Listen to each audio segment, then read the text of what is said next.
Bueno, pues vamos a empezar con este tema que se llama portafolios dietarios. Es un tema que entra dentro de las estrategias dietéticas que yo les había recomendado para nuestros pacientes, ok, en este caso, cuando se quiere diseñar una terapia antioxidante, ¿sí? Habíamos visto que, bueno, existen los alimentos funcionales, tenemos los alimentos FOSHU, tenemos los portafolios dietarios, tenemos los nutracéuticos como una estrategia dietética para poder pues implementar en la vida del paciente una terapia antioxidante dependiendo de las condiciones que requiera o dependiendo de la situación de cada una de nuestros pacientes.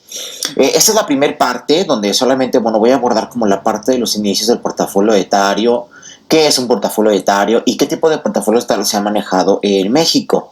Sí, la siguiente parte será en cuestiones de cuál es la aplicación o desde dónde viene, cuál es el fundamento, digamos, metabólico de los portafolios dietarios y dentro de lo que es la parte de las ciencias ómicas, ¿verdad? Que es la nutrigenómica, la nutrigenética, la nutrición translacional, ¿verdad? Que son de las grandes tendencias que se tienen hoy en día. Y bueno, finalmente se piensa que será en algún futuro, pues la siguiente etapa o la siguiente fase de la nutrición, ¿sí?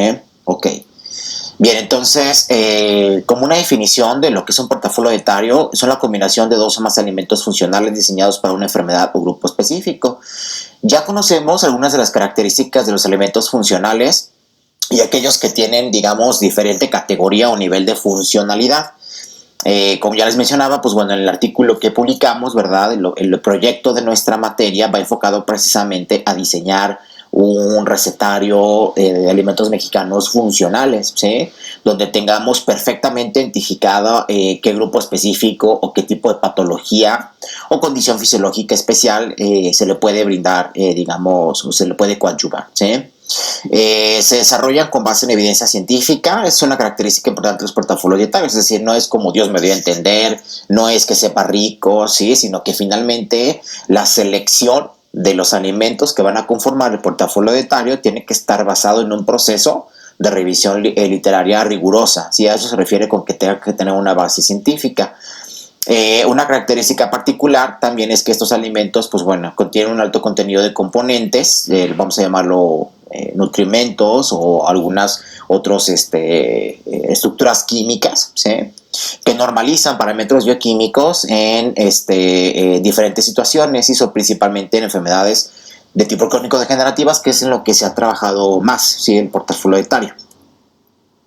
Ok, bueno, pues ¿cómo inicia históricamente estos portafolios dietarios? Inician en el año 2002 por el doctor David J. Jenkins de la Universidad de Toronto en Canadá. Él pertenece o trabaja al Departamento de Ciencias Nutricionales y bueno, él pensando, ¿verdad? O tomando en cuenta todos los principios, recomendaciones de lo que es la American Heart Association, la Asociación Americana del Corazón, precisamente dijo, bueno, y si utilizamos, hay estrategias que tienen ya décadas, ¿no? Propuestas por la AHA, que sirven para disminuir o para mejorar el perfil bioquímico de pacientes que tengan dislipidemias, que ahí realmente fue donde surgió esta idea de generar lo que después se le llamó un diet portfolio o un portafolio dietario.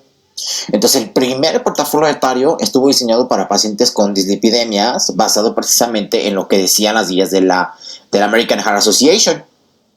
Esto fue cambiando con el tiempo y entonces el doctor Jenkins hizo un ajuste, ¿verdad?, de esas estrategias que proponía la AHA y entonces él propuso el primer portafolio dietario, que consistía en darle a la persona 50 gramos de oleaginosas, podían ser cacahuates, almendras o nueces, 2 gramos de esteroles. Aquí perdón por los autocorrectores, son esteroles, que recordemos que es el homólogo del colesterol en tejidos vegetales.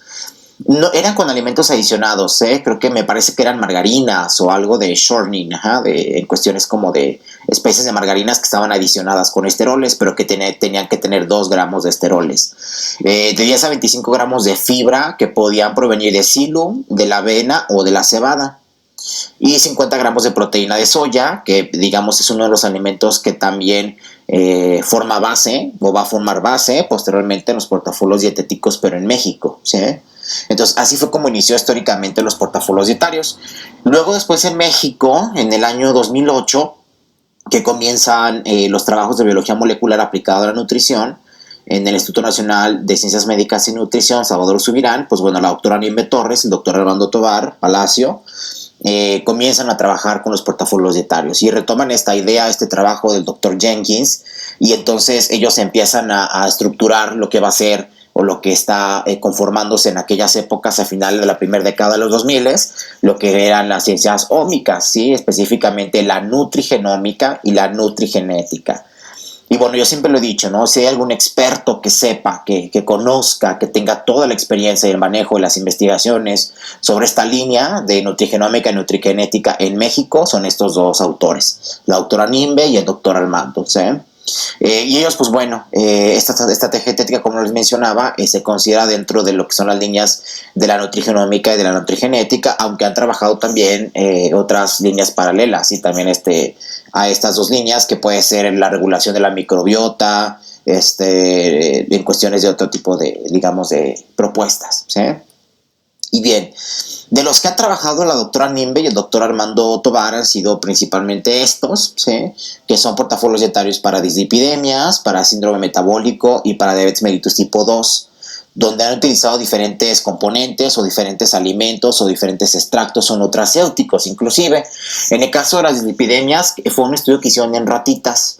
Entonces lo que se les daban eran proteína de soya aislada, que pudiese considerarse como nutracéutico, y fibra soluble. ¿Sí? Le daban este tipo de nutrimentos a las ratitas y veían que tenía un impacto muy importante, sobre todo en la disminución del colesterol total y en el aumento de las HDL.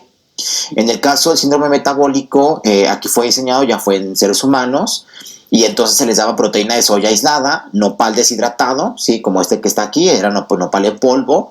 Se les daba semilla de chía, que se los patrocinó el TEC de Monterrey, me parece, y la avena, que es de marca Quaker. Sí, entonces se armó ese portafolio dietario y se les empezó a dar a los pacientes para ver pues qué cambios tenían en cuestiones de circunferencia de cintura, en cuestiones de marcadores inflamatorios, y también algo que es importante en la parte de pues la bioquímica, ¿sí? El perfil bioquímico de las personas que estaban participando en el estudio.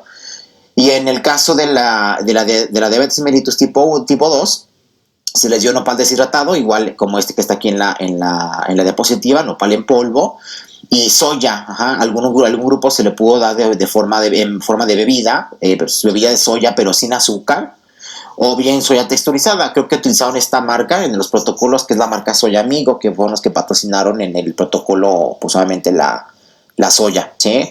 Entonces, pues bueno, estos son los alimentos que se han utilizado, que están totalmente comprobados, que tienen un benéfico extra a lo que pudieran mostrar como alimentos, ¿sí? Entonces, pues la soya, el nopal, la chía, la avena son alimentos que se pueden recomendar dentro de la consulta, que obviamente hay que dar toda, o hay que brindar toda una estrategia de educación nutricional, que ahí como nutricionistas pues es prácticamente nuestra labor, ¿no? Dentro de la consultoría, dentro de esta parte de orientación alimentaria, pues decirle al paciente qué tiene que comer, cuándo debe comer, qué es lo que debe de comer, ¿sí? Entonces, pues bueno, estas son algunas de las estrategias que se han hecho. La verdad, yo las conocí como en el año 2015, 2014, me parecieron extraordinarias. De hecho, inclusive considero que en México, si se llevase esta estrategia dietética a niveles epidemiológicos, a niveles nacionales, pues yo creo que pudiera tener un impacto muy importante en la salud pública de México, ¿sí? Entonces, pues bueno, yo se lo recomiendo, lo pueden trabajar inclusive dentro de su consultoría como una estrategia hacia sus pacientes, y pues bueno, todavía está, digamos, en proceso, ¿verdad? Pero ya tienen varios años, ya tiene más de 15 años trabajándose los portafolios dietarios en México, y pues en un futuro probablemente pudiéramos tener pues un compendio, ¿verdad?, de portafolios dietarios que pudiéramos pues utilizar en nuestros pacientes, ¿sí? Ok, chicos, bueno, por hoy sería todo y muchísimas gracias.